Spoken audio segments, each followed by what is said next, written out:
сұрасаң, имамнан сұра, бауырым. Жүректің жағар жарығын, бойында білім бар ілім, хақтың жолын іздесең, имаммен тілдес, бауырым. Ассалаумағалейкум, құрметті ұстаздар, құрметті имамдар, қош келдіңіздер.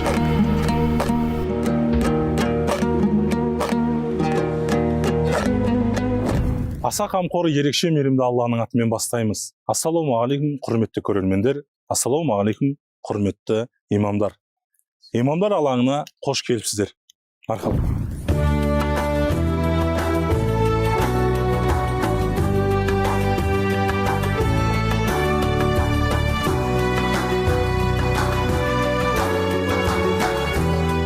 Еріктілік еріккеннің ісі ме?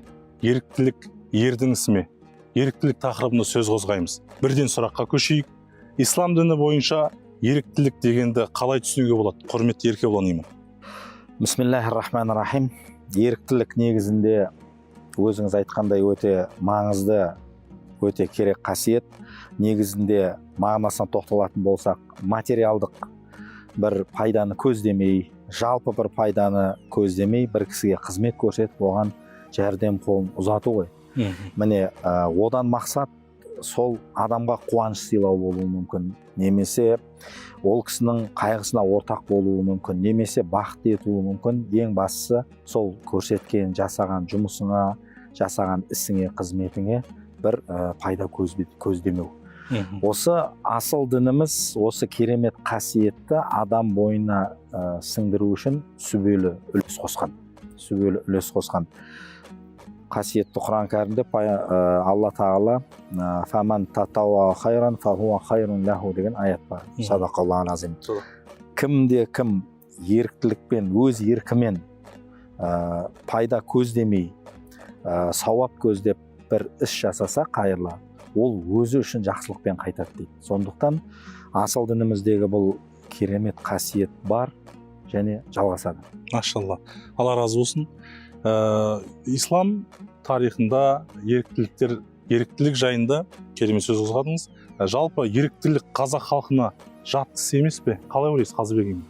Әрине, қазақтың осыншама ұлан-ғайыр жерінде кешегі хандар мен билердің, онан кейін данагөй данышпандардың, елдің тұтқасын ұстаған батырлардың баршасы да осы елді қорғауда, әрбір адамзатқа, әрбір қазақтың отбасындағы қуанышы мен қайғысына, жақсылығына, тойына осындай бір жақсы игі істі шын көңілменен, ықылас пейілмен жасады.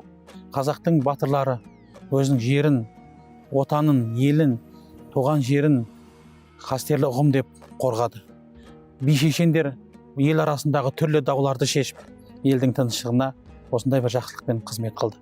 Соның біреуін тілге тиек ететін болсақ, Бөлтірік шешеннің өз заманындағы бірнеше уақыттардан бері сол елді мекенде өмір сүріп жатқан Еламан деген жігіттің басынан өткен оқиғасына көптеген сол замандағы үлкен кісілер куә. Соның біреуі, бір күні Бөлтірік шешен ел аралап келе жатып, Шүленбай деген ауылдың байы бар, елі бар. Шүленбай деген кісінің үйіне сол елге келеді. Қараса, сол елде өмір сүріп жатқан Еламан деген қыласты, ниеті түзу, жаны таза адам болады. Соның шаңырағына кеп қонуды мақсат тұтады. Мақсат ол жерде сол Еламанды елге теңестіріп кету. Халықтың арасында мынау дүниесіменен жаңағы өзінің шаңырағыменен реттеп кетуді мақсат тұтады. Бірден Бөлтірік шешен сол Еламанның шаңырағына кеп қонады. Шаңырағына келген Еламанның, әрине, Бөлтірік шешен бүкіл елге, халыққа үлкен бір жаңағындай шешендігімен, бейілдігімен, әділдігімен танып жүрген адам. Бүкіл ел қуанады, ағайын қуанады. Бұны естіген Шүленбай да жүгіріп келіп, ойбай, шеше, Бөлтірік мырзау, біздің үйге жүріңіз, біздің шаңыраққа келіңіз деген ой айтады. Сонда ол бірден осы Еламанның үйіне түсіп жайланып отырып алады. Әрине, енді ол замандардың жағдайы, мүмкіншілігі өте төмен. Еламанның сойып берерге малы болмайды. Төсерге астына дұрыс құрақ көрпешесі де болмайды. Жалғыз ешкісін сойып қазанға салған уақытта Бөлтірік шешен, мен бүгін осы Еламанды елдің қатарына қосып кетем деп ниет қылады. Әрине, бір елге шешен келгеннен кейін, бір елге ел ұстатар азамат келгеннен кейін, біреуі еламанның үйіне киізін төсеп, біреуі кілемін жайып, біреуі асын пісіріп, біреуі малын әкеп, тіпті байдың өзі келіп тай торпағын сойып қызмет қылады. Ертеңгісін қайтып бара жатқан уақытта бөлтірік айтады: о халайық, маған жасаған жақсылықтарыңды мен қабыл алдым, сендерге үлкен рахмет, бірақ осыншама жақсылықтың бәрін осы шаңыраққа, еламанға тастап кетсем деген ниет бар дейді. Бәрібір ауыздан қуанысып құптай кетеді. Сонда шығып бара жатып ол кісі айтты дейді: ешкі қойға теңелді, еламан елге теңелді деп. Міне осындай ықыластылар, осындай ниеттілердің арқасында біздің қазақ өшкені жанғандай, сөнгені жанғандай, өшкені қайтып келгендей қуанған. Соның арқасында жақсылыққа, ағайынның ұйытқысына, бірлігіне, татулығына осындай дүниелер қызмет қылған. Бұл да бір біздің кешегі замандағы біздің бабаларымыздың, аталарымыздың еркілікке қосқан үлкен үлесі. Қазақта өте бір жақсы сөз бар: малым жанымның садақасы дейді. Жаным арымның садақасы дейді. Малды жан үшін қазақ не қылған, құрбан қылған, ал жанын өзінің ары үшін, ұяты үшін құрбан қылған. Міне осындай жақсылықтың, осындай тектіліктің арқасында біздің қуанышымыз ұлғайған, қайғымыз сейілген. Міне бұл еркіліктің кеше сонау ғасырдан бері келе жатқан бабаларымыздың ізгі жолы бүгінгі таңда да жалғасып келе жатыр. Алла разы болсын. Еріктілік қазақтың қанына сіңген іс. Яғни шариғатымыз да, қазақ халқы да бұл істі қолдайды. Бұны өкінішке орай жатағымның жетегінде жүрген кейбір бауырларымыз, яғни бидағат дейді, яғни дінге кірмес әрекет дейді. Осы ұғымда жүрген бауырларымызға не айтуға болады, құрметті Ақтөре имам? Бисмиллахир-рахманир-рахим. Еріктілікті жаңа айтып жатсыз, қазір кең тараған сөздердің бірі волонтерлық деп айтады. Волонтерлық кейбір жаңағы бауырларымыз немесе ағаларымыз Еуропа елді мекенінен келген бұл жаңалық деп жаңағы айтып жатады. Яғни Еуропа елді мекенінде 1600 жылдан бастау алған деп жаңағы сол жақта осы волонтерлық деген сөз тіркесі сол жақтан бастау алған деп жаңағы тарихқа үңіліп жатады. Негізіне келген уақытта осыдан 14 ғасыр алдын ислам діні еріктілікке негізі үгіттеді. Еріктілікке. Еріктілік дегеніміз ислам дінінде жақсылық жасау, өз еркіменен садақа беру, көшеде қалған мүсәпірге өзінің қолғабысын білдіру, яғни осының баршасы ислам діні неседі толығыменен құптайды және де соған шақырады еріктілікке. Алла разы болсын. Құрметті Берік имам, жалпы еріктілік біздің мешітіміздің, жамағатымыздың ауызбіршілігін нығайту мақсатында, жалпы осы игі істерді жүзеге асыру мақсатында жалпы пайдасы тие ме? Бисмиллахир-рахманир-рахим. Ислам діні бұл пайғамбарымыз саллаллаху алейхи вассалам келгеннен бастау алатын болса, пайғамбарымыз саллаллаху алейхи вассаламның сол исламды таратуын ғалымдар екі кезеңге бөліп қарастырады. Меккедегі кезеңі және Мединадағы кезеңі. Сол Меккедегі кезеңінде пайғамбарымыз саллаллаху алейхи вассалам көбінесе Алланы танытуға, Алланы бірлігіне шақыруға пайғамбарымыз саллаллаху алейхи вассалам көп жұмыс жасады. Содан Медина қаласына көшіп келгеннен кейін пайғамбарымыз саллаллаху алейхи вассалам жалпы ұлы ислам мемлекетінің іргетасын сол жақта қалады. Осы жерде келген кезінде пайғамбарымыз саллаллаху алейхи вассалам осы ісінің баршасын осы еріктілікпен бастады. Ең бірінші пайғамбарымыз саллаллаху алейхи вассалам Меккеге, Мединаға келген кезде мешіт салған болса, сол мешітті салуға барлық сахабалардың, ерікті сахабаларды жинап, сол мешіттің іргетасын құрып, сол жерде ислам дінінің дамуына пайғамбарымыз саллаллаху алейхи вассалам сол жерден бастау алды. Яғни ислам дінінің бастау алуына, мұсылмандардың ауызбіршілігінің нығаюына бұл еріктілік ықпал етті. Сол себепті қазіргі біздің таңымыздағы ыдырап жүрген жамағаттардың басын қосуға, айрандай ұйытуына осы қазіргі таңдағы біздің президентіміздің жолдауымен, біздің бас муфтиіміздің қолдауымен еріктілер жылында Құдай қаласа бұл үлкен жемісін береді деп сенеміз. Өйткені пайғамбарымыз саллаллаху алейхи вассаламның сахабаларының басын қосып ынтымақ бірлікке шақырғандай, бұл да біздің елімізде осындай үлкен жеміс алып келеді деген сенімдеміз иншалла. Алла разы болсын, Берік имам.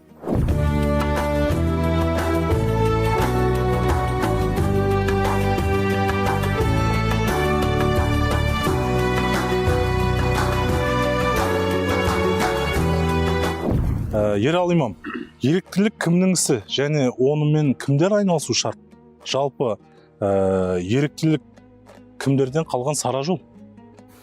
Еріктілік бұл өзгеге қол ұшын беру, өзіндегі бар мүмкіндікті пайдаланып, өзгелерге жәрдемдесу, өзгенің бақытты болуына, өзгенің де қажетін өтеуіне қол ұшын беру, ол әрбір мүмкіндігі бар адамның, жасы үлкен болсын, жасы кіші болсын, мүмкіндігі жетсе, өзгеге жәрдем беруге ислам діні өте қатты негізге алып тұрып шақырады. Ізгілік жасауға, жақсылық жасауға. Пайғамбарымыз саллаллаху алейхи вассалам бір хадисінде былай дейді: жақсылық жасау үшін пенде бір ниет етсе, Алла тағала сол ниет еткені үшін де сауап жазады. Ол жүзеге асса, Алла тағала жәннаттағы сауап жазады дейді. Әрине енді Алланың сауап жазуының көптігі ол Алла тағаланың құзырында, пенденің ықыласына қарайды.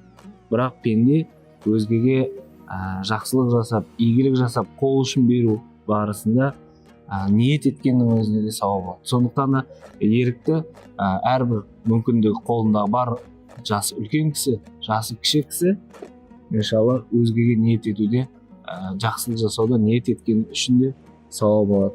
Өзіне бар нәрсесімен жасау үшін де, жасаған уақытта да сауап болады. Алла разы болсын. Яғни жақсылық жасау үшін материалдық жағдай шарт емес. Әрине. Ең маңыздысы ниет дейсіз ғой. Рұқсат болса мен қосыла кетейінші Ералы имамға. Ниет деді ғой, өте маңызды нәрсе. Мынау еріктілікте Қазыбек имамда қазақ халқының көңілі, дархан пейіл кеңдігі деді ғой. Міне осыны көрсете білген жаңағы оқиғасында. Енді мынау ниет, кейде еріктілікмен жұмыс көмектесе алмаймын, қызметін жасай алмаймын деп, жағдайым жоқ деп қалуы мүмкін. Сонда ниетінің өзі бәлкім сол кісіге жылы жүзбен қарап, ең болмаса сөз жәрдемін берсе, соның өзі материалды көрсетілген көмектен әлдеқайда артық болуы мүмкін. Осы сөзден тағы да бір сұрақ туындайды. Осы еріктілік жылының мүмкіндіктерін пайдалана отыра, өз мүддесін, өзінің былай қазіргі тілмен айтқанда хайп немесе өзінің пиар жасау мақсатында, яғни игі істерді жасай отыра, өзінің абыройын көтеру ниетте болса, оның сауабы қалай болмақ? Енді әлбетте мен әріптестерімізді оған қосыла жатар.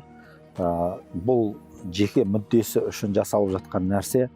Біз бір-бірімізді егер нақты теологиялық аспекттер немесе шариғат тұрғысынан нақты қарайтын болсақ, ол адам жай адамдарды сол өзінің мүддесін көрсету үшін, жарнамалау үшін басқан қадамы болса, ол бәлкім ерікті болып біз сеніп қалармыз. Бірақ шариғи тұрғыдан біз бәріміз ақыретке иман келтірген адамбыз.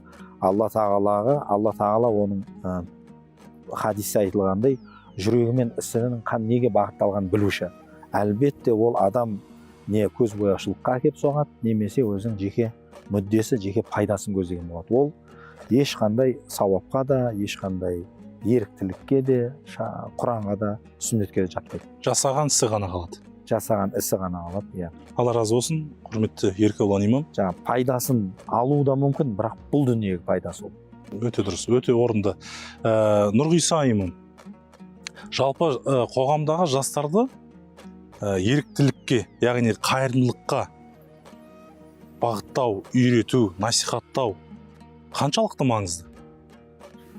Бисмилля. Еріктілік мәселесін қозғау барысында Еркебұлан имам да айтты ғой, аят келтірді. Кімде-кім өз еркімен, ешкімнің мәжбүрлеуінсіз жақсы іс істейтін болса, ол үшін әлдеқайда қайырлы болады деді.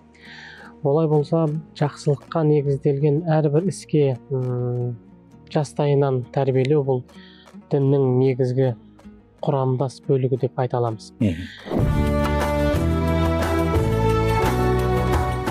Еріктілік дегенімізде мақсат басқаларға пайда беретін жақсы сауапты істі істеу деп түсінеміз. Яғни жақсы істі істеп, Алладан оның қайырын, сауабын үміт оған ақы немесе басқа нәрсе талап етпеу. Ал бұл нәрсеге баланы тәрбиелеу жас күннен басталу керек. Бұл шариғатымыз бұған бізді үндейді. Жалпы баланың бойында діннің негіздерін қалыптастырсақ, жақсы көркем мінез қалыптастырсақ, пайғамбарымыз айтқандай адамдардың жақсысы басқаларына пайдалы болған деген қағиданы оның бойына сіңіретін болсақ, ол әрқашанда ерікті түрде басқаларға көмек қолын созуға әрқашан дайын тұрады. Өйткені шариғатымыз әлгінде Еркебұлан имам айтқандай, біреуге сіздің қолыңыздан келмесе де оған жылы жүз танытып күліп қарауыңыздың өзі сауапты іс.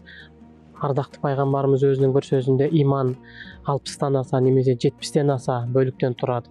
Оның ең абзалы ла иляха иллалла болса, ең төмені жолда жатқан тасты алып тастауың деді. Яғни бұл бір адамды ол нәрсені басқаларға зиян беретіндіктен шетке ысырып тастауға не нәрсе алып барады? Ерікті түрде Алладан ізгілігін, сауабын үміт ете отырып жасау, иман ғана алып барады. Сол себепті имандылыққа, ізгілікке тәрбиелесек, ол қоғамда жақсылық жасауын жалғастырады деп толық сенеміз. Керемет. Осы біздің ата-бабамыз өзінің ұрпақтарын имандылықпен тәрбиелегеннің себебі шығар. Қазірге дейін бұл іс жалғасуда. Аллаға сансыз шүкірлер болсын. Сізге Алла разы болсын. Құрметті Дастан имам, қазіргі таңда Қазақстан мұсылмандар діни басқармасы осы еріктілік аясында қандай жұмыстар атқарып жатыр? Еліміздің президенті Қасым-Жомарт Тоқаев 2020 жылды еріктілер жылы деп жариялаған болатын. Қазақстан мұсылмандар діни басқармасының төрағасы Муфти Хазіретімізде осы жылды қолдай отырып, біздерде еріктілер жылына байланысты жобалар, жоспарлар құрдық. Жалпы Қазақстан мұсылмандар діни басқармасы әуелгі тірек құрылғаннан бастап, осы жұмысымыз дініміздің өзін айтып кетті әріптестерім, өзі дініміздің өзі еріктілікті насихаттайды. Барлық бағытымыз, жасалған жұмыстарымыздың көрінісі осы еріктіліктердің насихаттау жұмыстары арқылы жүзеге асып жатқан білеміз. Мешіттеріміздің санын қарайтын болсақ, бүгінгі күнде 2,5-мыңнан астам мешіттер көтеріліп отыр. Бұлардың барлығы осы еріктілердің ықыласымен көтеріліп отқан, тұрғызылып отқан мешіттердің арқасы деп білеміз. Және де мына қазіргі қоғамда әлеуметтік жағдайы төмен болған отбасыларға жылда біз тіптен 5,000-ға шейін отбасыға Қазақстан бойынша, республикамыз бойынша отбасыларға бар қаржылай, кейде азық-түлікпен көмектесіп жатамыз. Қайырымдылық шаралар арқылы осындай шаралар өтіп жатқанын білеміз. Жалпы осы Қазақстан бойынша биылғы Қазақстан мұсылмандар діни басқармасының құрылғанына 30 жыл болған екен. Соған байланысты жобаларымызда да көпір соғу, жолдар соғу, және де мынау құдықтар қазып, қаламыз бойынша, елімізде қалаларда осындай шараларды жүзеге асыру жоспарларда құрылып жатқанын білеміз. Бұған да біз барынша жұмылып, елімізде ынтымақ. Еріктіліктің мақсаты осы халықта ішіміздегі әлеуметтік жағдай төмен отбасыларға көмектесу болатын болса, жалпы қоғамдағы істі алдыға жүргізу болатын болса, ең әуелгі мақсаты біздің білуімізде бұл халықты жұмылдыру, ынтымақ бірлікке шақыру. Халықты бір істе жұмыла көтерген жүк жеңіл демекші, осындай бір басқа келген жақсылықты, қайырды, жақсылықты, қиындықты бірге өткізіп, қуанышты, қандай да бір ауыртпашылықтарды бөлісе отырып жеңілдету деген мақсатпен жасалып жатқан. Осы кезде бір сұрақ туындайды, құрметті Дастан имам. Осы біз қайырымдылық шаралар жасаған уақытта жақсы бір әлеуметтік жағдайы төмен отбасын қуантармыз. Бұл халықтың әлеуметтік жағдайы төмен кейбір халықтағы адамдар қайырымдылық сұраудан ұялады. Яғни осы шараның істі көргеннен кейін олар да келуге кейде ой туады. Яғни біз осындай қайырымдылық шараларды жасай отыра, біз қайырымдылыққа мұқтаж жандардың санын көбейтіп жіберген жоқпыз ба? Енді Құранда да аят бар ғой, енді мәсәйлә фәләтан хар деді. Келіп сұрағанды бетін қайтарма деді. Біздің міндетіміз жақсылық жасау. Енді арғы жағын ол кісілердің қандай ниетпен келіп жатқанына, және біздің істеп жатқанымыз Алланың бұйырған әмірі. Ол істе біз жарысуымыз керек, жақсылық жасауда әрқашанда ықыласты болуымыз керек. Ал енді ол зияндар жағын ойлайтын болсақ, әлбетте біздер әрқашанда мемлекетіміздің туының астында, және де өзіміздің шаңырағымыз болған Қазақстан мұсылмандар діни басқармасының шаңырағының астында жиналып бірлесе алуымыз. Қазір көп білесіздер, түрлі пиғылды адамдар да бар, түрлі топтар да бар. әртүрлі ниетпен деді ғой, жаңа әріптестеріміз айтып кетті, Еркебұлан ұстаз айтып кетті, ниет деді. Бірақ кейде ниеттің туралығының өзі амалымызбен сәйкес келу керек. Біздер ниетіміз тура деп бөтен жерден үй ішінен үй тігуден сақтануымыз керек. Ниетіміз туралығы біздің осы еліміз үшін мүддесін қорғау, шаңырақтың астына бірге алуымыз. Ал енді осы ниеттен тура деп басқа да бірге алмай жатсақ, онда ниетіміздің дұрыстығында күмән болуы мүмкін.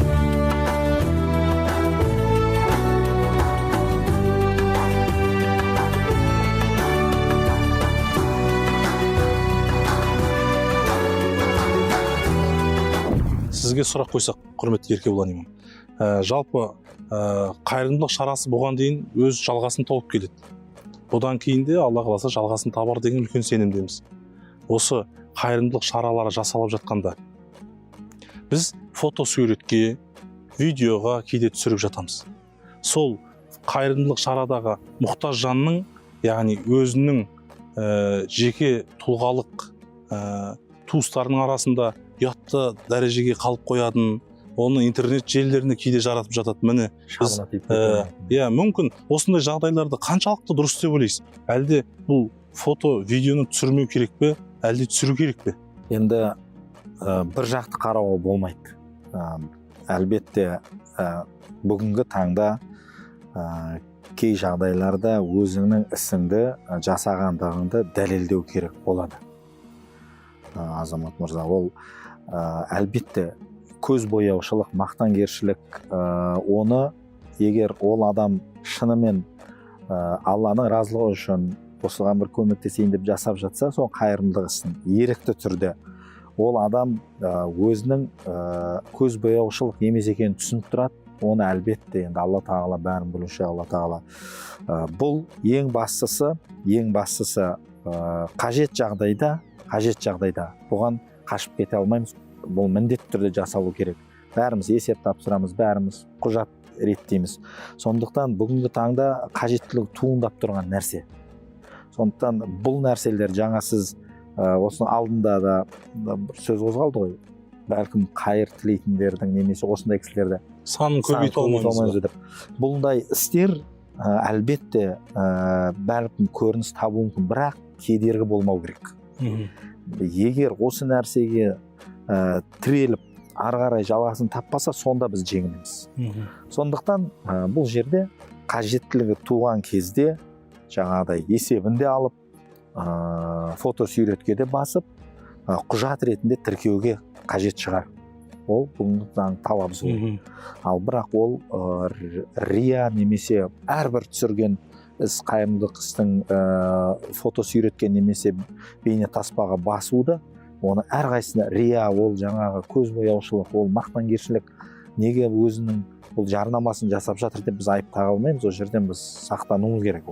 Ол жала болып кетуі мүмкін, ол ғайбат болып кетуі мүмкін, біз білмейміз. Ол жүрегіндегі адамның ықыласы дұрыс шығар. Кейде мүмкіндігі шектеулі жандар, мүмкіндігі әлеуметтік жағдайы төмен жандардың өздері де түсуге қарсылық танытпайды. Ол кезде енді біз әлбетте енді бұл жұмысты істеп жүргеннен кейін байқаймыз. Шын мәнінде қатты қысылып жатса, біз міндетті түрде түсіруіміз керек. Болмаса сізге мынау сізге арналған мынау қайырымдылық немесе мынау көмек сізге берілмейді деп айтпаймыз. Әлбетте халықты қинамаймыз ол жағын. Жалпы осы жерде бір ой қосып кетсек, мынау Құранда да Алла тағаланың өзі айтады ғой, жақсылықты жасырып істейтіндер дейді. Және де жақсылықты ашық істейтіндер деген, жария істейтін деген аяттар бар. Осы жердегі тәпсірші ғалымдарымыздың айтуынша, ол ішкі ниеті түзу болып тұрып, басқа өзі сияқты сондай әл-ауқатты адамдар одан өнеге алып, соған одан да басқа отбасыны қуанту мақсатында сырттай көрсетіп істеу деген наса. Біздің істеліп жатқан жаңағы талқыланып жатқан мәселеміз соған келеді. Бұл пайғамбарымыз саллаллаху алейхи вассаламның саңлақ сахабаларының да арасында осындай жақсылықта бір-бірімен жарысты болды. Мысалы, Абу Бакр мен Омардың екеуінің ортасындағы жаңағы жарыстарын білеміз мысалы үшін. Мен я Расулла, Омар бір күні жаңағы көп дүниесін алып келіп, үйін жартысын, Абу Бакрға қарағанда көбірек ауқымды мал алып келіп, Абу Бәкірдің 3-4 қойды айдап келіп жатқанын көріп, Расулаллах кім не алып келді екен деп өзінікін не қылғысы келген кезінде пайғамбарымыз саллаллаху алейхи вассаламға айтқан кезде Омар ибн Хаттаб, Омар сен әкелдің дегенде мен малымның 3/4 бөлігін әкелдім деді. Абу Бәкір сен не әкелдің дегенде мен үйде бәрін алып келдім деді. Мен яғни үйге не қалдырдым дегенде мен Алла мен оның елшісін қалдырдым дейді. Осы пайғамбарымыздың сахабаларының өзінің осындай жақсылықты ашық істеп жатқаны ол біздің де ашық істеуімізге, басқаларды тартуға иншалла соған септік тигізуіне иншалла ешқандай ол бидғат, ешқандай не емес, ол ортақ бір амалымыз. Сахабалар салған дара жол, сахабалардың істеген істері әлбетте ислам тарихында ойып тұрар орны бар. Бұл жайында Дәулет имам сөз қозғасақ, жалпы сахабалар өмірінен қандай ғибратты мысалдар айта аламыз? Енді бұл ислам дінін сондай бір керемет бір жақсылық жасауға адамдарды шақыратындығын өзіңіз көріп отырсыздар. Мына сахабаларда, әрбір сахабада бұндай әрекеттер өте мол болған. Солардың бір үлгі қылып айтатын болсақ, мына пайғамбарымыз саллаллаху алейхи вассалам Меккеде жаңағы мүшриктер тарапынан қыстау көрген кезінде, қиыншылық көрген кезінде сахабаларды не қылды? Мединеге қоныс аударуды пайғамбар саллаллаху алейхи вассалам бұйырады. Сонда сахабалар мухаджир сахаба деп аталды, қоныс аударғандар. Сол жақта оларды күтіп алған мұсылман сахабалар, олар ансар деп аталды. Яғни күтіп алушы, жәрдем беруші сахабалар. Осының барлықтарын сахабалар, ансарлар Аллах тағала ешқайсысына бұйырған жоқ. Пайғамбар саллаллаху алейхи вассалам осылай күтіп алды деп оларға бұйырған жоқ. Олар не? Жаңағы өзінің еркіменен өздері қысылып тұрса да, үйлері тар болса да, мухаджирлер келді болар деп сахабалар, жаңағы ансар сахабалар үйлерімен бөлісті. Біреулер егістік жерін бөліп беріп отырды, мал дүниесімен бөлісіп отырды. Бұл қарап отырсақ, ондай мысалдар көп. Тағы сол бір қоса кетер, Осман радиаллаху анхудың бір басынан андай жағдай бір өткен. Сонда Мединеге қоныс аударып барған кезінде яһудилер тарапынан бір Роума деп аталатын бір кісі болды. Соның өзінің қазған бір құдығы болатын. Сонда ол кісі мұсылмандардың қоныс аударып келгендігін көріп, мұсылмандардың қиналып жатқандығын көріп, бұл суды қымбат бағаға сатады. Сол кезінде Осман радиаллаху анху барады да, сен бұл құдықты маған сат дейді. Сонда ол айтады, мен мұсылмандарға сатпаймын дейді. Сонда ондай болса дейді, құдықтың жартысын сатып алайын дейді. Бұл қалай сонда дейді. Бір күн мен пайдаланамын дейді.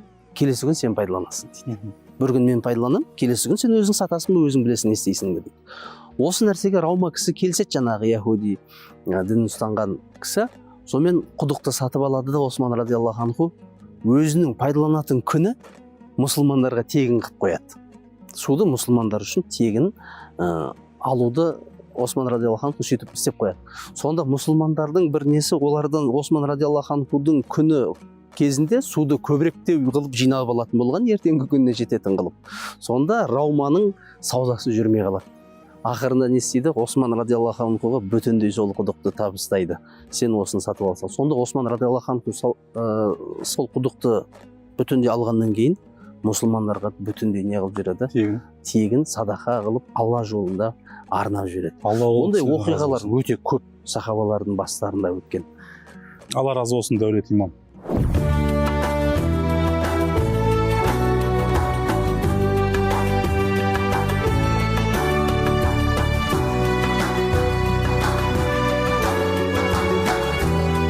Исламқұл имам, жалпы қазақ халқының қанына сіңген қасиет еріктілік. Құлай қалса сүйеніші болады. Әрқашан үлкендердің батасын алуға, кішіге ізет болуға, яғни халыққа қызмет жасауға қазақ ешқашан жатсынбаған, әрқашан алдыңға қатарда жүреді. Оның дәлелі салт дәстүрімізге сіңген асар ісі. Тағы да қандай істермен қазақ еріктілікті әуелден бастаған? Бисмиллахир-рахманир-рахим. Жалпы бұл еріктілік деген атау кейіннен пайда болғанымен, бұл 14 ғасыр алдын адамзат баласына Құран түсіріліп, пайғамбар жіберілген кезде басталып кеткен болатын.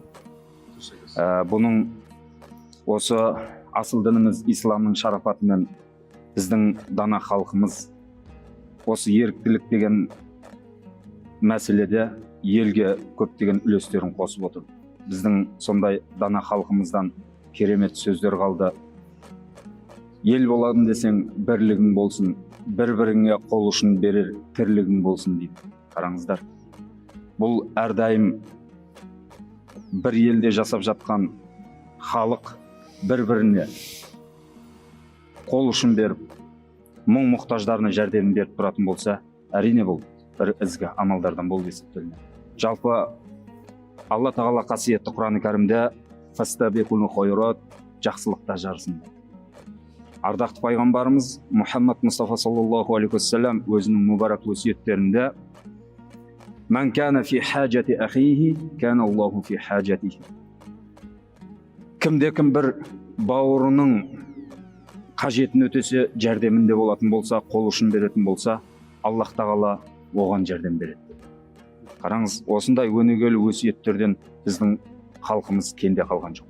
Біздер бұл алтын мұра өсиеттерге әлі де өз үлесімізді қосып, келешек ұрпаққа табыстауымыз керек. Біздер бұл еріктілік деген нәрсені, қайырымдылық деген нәрсені әрдайым қолғабыс қылып, өз еліміздің келешегі, болашағы үшін бұл нәрсені жүзеге асыруымыз керек. Және бұл әрбір амалымыз жасап жатқан, ол Алланың разылығы үшін болуы. Біреуден бір нәрсе өткізсек, оның қарымтасын талап етіп тұрмауымыз керек. Қасиетті Құран-ы Кәрімде Аллах тағала айтады: "Мән кана ярджу лиқаа раббихи фальяъмал амалан салихан ва ла юшрик би ибадати раббихи ахад."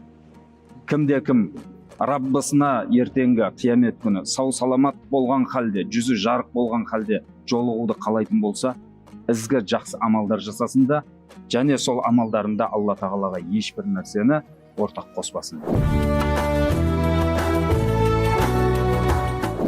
Міне осы негізгі әрбіріміздің қағидамыз болса, ұстанатын ұранымыз болса, иншалла біздер келешек болашақта жүзіміз жарқын, еліміз бейбіт болмақ иншалла. Алла разы болсын, исламқұл имам. Ақтөре имам, жалпы адамдарға жақсылық жасаудың, яғни жақсылық қабылдап алатын адамдарды жақсылығын көрдік. Жалпы жақсылық жасаушы адамның тарапынан не айтамыз? Жалпы жақсылық жасаушы адамдарға біздер үгіттеп, насихаттап жатырмыз, жақсылықты көп жасау жайында өз еркіменен. Ал негізінде екінші тарапты жағында да біздер сөз айта кеткеніміз жөн болады бұл жерде. Өйткені біздің пайғамбарымыз саллаллаху алейхи вассаламның көптеген хадистерінде алушы қолға қарағанда беруші қол жақсырақ деді. Яғни біздің дініміз алуды сұраудан не істейді? Қайтарады.